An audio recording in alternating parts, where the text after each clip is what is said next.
1986, the National Resistance Movement inherited at least 146 state-owned enterprises excluding banks.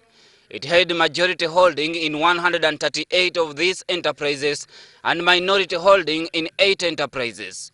At the time the NRM government took over these companies, most of them were said to be performing poorly due to the country's violent political history and depressed economic situation. Most enterprises were characterized by low capacity utilization, large operation costs, low productivity, increasing liquidity, and indebtedness. The entire sector was glutted with non-productive and unmotivated labor force riddled with poor management.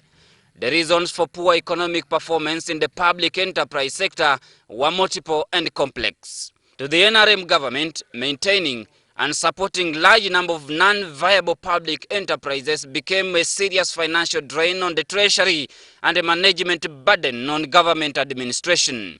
In 1987, the government started a scheme to dodge its responsibility of maintaining public institutions and started an aggressive step to selling them off to investors.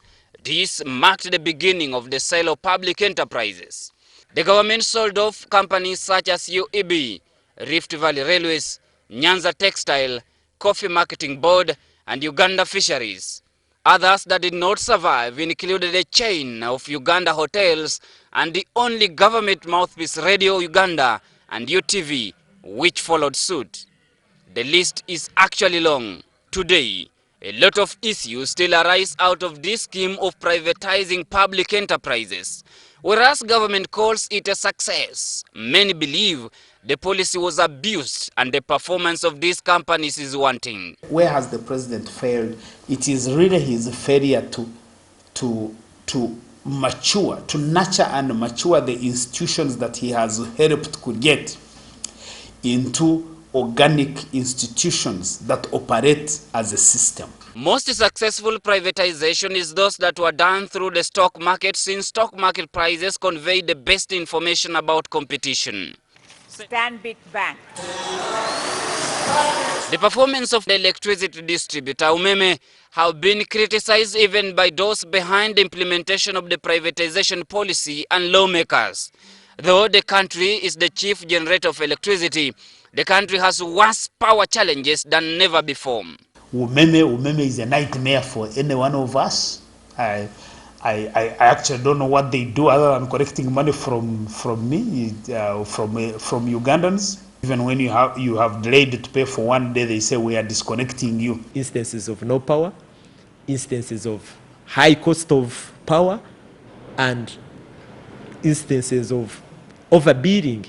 So to that end, that has not been a success. If we looked at education sector is perhaps the only area where privatization policy seems to have bore fruits, with a number of private schools and tertiary institutions performing better than those under government management. From about 3 public universities then to over 26 universities now means that the liberalization and the privatization in that case has expanded opportunities for university education. The government also privatized the housing sector, putting the sector in the hands of profit-making organizations who target a few rich Ugandans, leaving the majority living in sorry housing estates, better referred to as slums, with different identities well known only to the majority of poor Ugandans. The 80% of the population in this country is not generally enjoying the benefits of the liberalization and the privatization. Somebody owns the soap factory, some is the same person who owns a commuter on the road, is the same person who is managing a certain petrol station. Several programs like Plan for Modernization of Agriculture, NRMs, have all been eaten away by the corruption tendencies that have characterized most sectors of the country, leaving the agricultural sector almost staggering. The privatized companies have also been monopolized, leading to a feeling of rich-owned properties, leaving Ugandans with nothing to enjoy in them. Opportunity for wider share ownership is not fully exploited.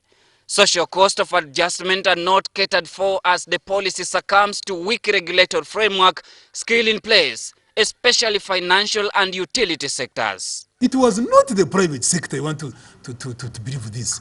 South Korea was not transformed because of the private sector. It was transformed because of good governance and good way of looking after that money, which they got from United States. Whereas government says by privatization it has reduced government expenditure due to the withdrawal of development subsidies, analysts believe that it has left the expenditure more or less unchanged or even increased because the government has shifted from direct to indirect subsidies to public enterprises. Some selected companies have been given tax holidays while others are compelled to pay. To economists, government must invent new and better managed vehicles for financing growth, especially in the agriculture sector, and regulatory role of government must be better addressed if the privatization policy has to bear fruits, or else it has no fruits for this country. Kenneth Bwire, WBS News.